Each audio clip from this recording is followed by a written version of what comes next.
Second verification list, হ্যাঁ তোমরা ঠিক শুনছো, সেকেন্ড ভেরিফিকেশান লিস্ট, তবে ক্লাস 11-12 আমি আজকে ডিসকাস করব যে 11-12 সেকেন্ড ভেরিফিকেশান লিস্ট আসবে কি না, যেটা অনেকের মনে সংশয় আছে। ইভেন আমরা প্রথম থেকে আশা করছিলাম যে সেকেন্ড লিস্ট আসবে, কিন্তু এখন বর্তমান পার্সপেক্টিভে বা এখন যা সার্কামস্ট্যান্সেস, সেই ভিত্তিতে এটা কি আজকের দিনে সত্যি না এটা দিবা স্বপ্ন বা ডে ড্রিমের সমান। আমি আজ সে নিয়ে ডিসকাস করছি। চ্যানেলটা সাবস্ক্রাইব করে রাখবে এসএসসি পিএসসি গুরুত্বপূর্ণ নিউজ পাওয়ার জন্য। দেখো, একাদশ দ্বাদশের সেকেন্ড ভেরিফিকেশন লিস্ট আসবে কিনা সেটা আলোচনা করতে গেলে আমাদের এখন থেকে 3-4 মাস আগে ফিরতে হবে। দেখো, তোমরা একটু রিমাইন্ড করো যে যখন একাদশ দ্বাদশের বিভিন্ন সাবজেক্টের ভেরিফিকেশনের কাজ শুরু হয়, আমরা কি দেখলাম যে প্রতিদিনে ভেরিফিকেশনের সময় কিন্তু প্রচুর ক্যান্ডিডেট বাদ যাচ্ছে। সেখানে বিভিন্ন ভুয়ো তথ্য প্রদান করা বা সেখানে কোনো ভুলভ্রান্তি হওয়া, যার ফলে কয়েকটি সাবজেক্টে তো প্রায় 200-র বেশি বাদ যাচ্ছে ভেরিফাই করার সময়। তো সেখানে একটা আশার আলো ছিল যে হয়তো সেকেন্ড লিস্ট আসবে। দেখো, যেখানে কমিশন বলছে লাস্ট কাট অফ ডাকতে গিয়ে সেখানে একাধিক ক্যান্ডিডেটকে ডাকতে হয়েছে, এটা অবশ্যই মানছি। এটা এবারের 9-10-এও আছে, 11-12-এও ছিল, যে লাস্ট কাট অফটা ডাকতে গিয়ে সেখানে অনেক সংখ্যক ক্যান্ডিডেটকে একই কাট অফে ডাকতে হয়েছে। এবং যেখানে একটা সন্দেহের বিষয় যে আচ্ছা এখানে কি সত্যি মানে যেখানে এক একটা সাবজেক্টে 200+ করে বাদ যাচ্ছে, সেখানে কি লাস্ট কাট অফ সেখানে 200 অতিক্রান্ত হয়েছে, এটা নিয়ে এখনো কোনো উত্তর পাওয়া যায়নি বা কমিশনের পক্ষ থেকে কোনো সদুত্তর দেওয়া হয়নি, যেটা আমাদের এখনো সন্দেহের জায়গায় রয়েছে যে সব সাবজেক্টে তো এক একটা সাবজেক্টে অনেক বাদ গিয়েছে, সেখানে লাস্ট সেখানে কাট অফে কী করে অতজন ডাকতে পারে, এ নিয়ে অনেক প্রশ্ন আছে বা সংশয় আছে। আমি আর সেটা নিয়ে ডিসকাস করছি না।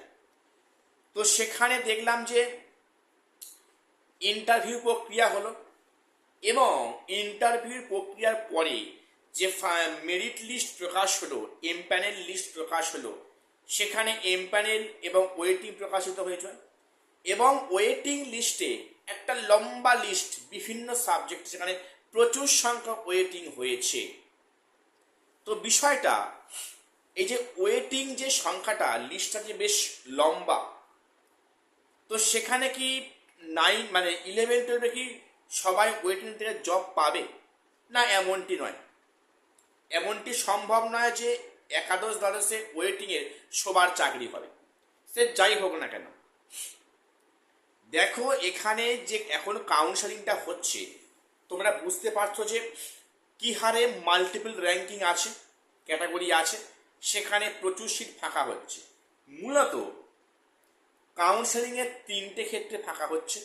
একটা হচ্ছে কি অ্যাবসেন্ট কেস, নাম্বার 2 হচ্ছে কি মাল্টিপল ক্যাটাগরি, এবং নাম্বার 3 যেটা পরে হবে নন জয়নিং কেস।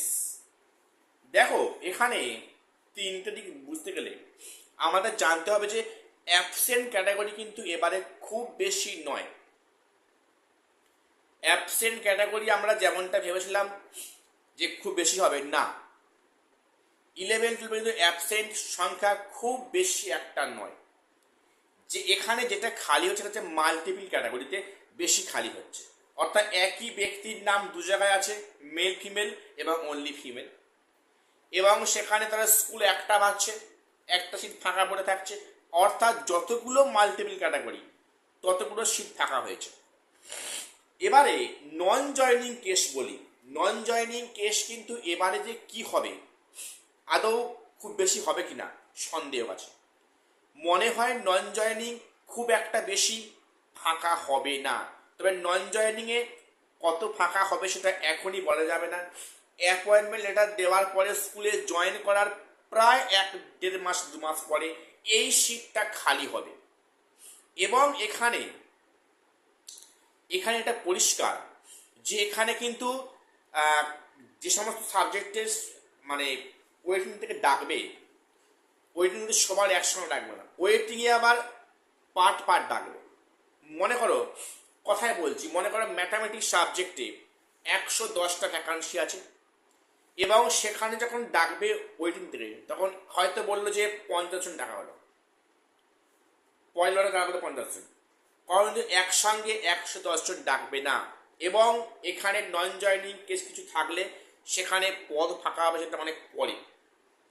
এবং তোমরা জানো কিন্তু যে এই প্যানেলের মেয়াদ 1 বছর এবং সেখানে সরকার 6 মাস এক্সটেন্ড করতে পারে, ম্যাক্সিমাম টাইম 1 মাস, 1 বছর 6 মাস।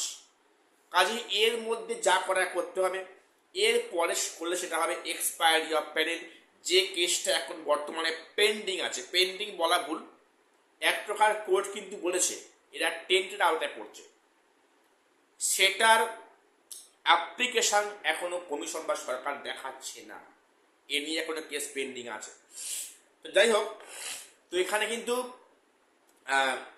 তাহলে এখানে যে লম্বা লিস্টটা আছে ওয়েটিংয়ে, সেখানে ওয়েটিংয়ে সবার জব কিন্তু হবে না, এটা পরিষ্কার।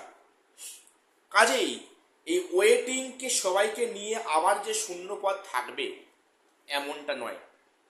একটা আশার আলো ছিল, সেটা কি, যে ভ্যাকান্সি যদি আপডেট হয়, কিন্তু যেটা মানে হাইকোর্ট থেকে পরিষ্কার বলা হয়েছে যে ভ্যাকান্সি এখন এই মুহূর্তে বাড়ানো যাবে না, সেটা সময়সীমা পার হয়ে গিয়েছে।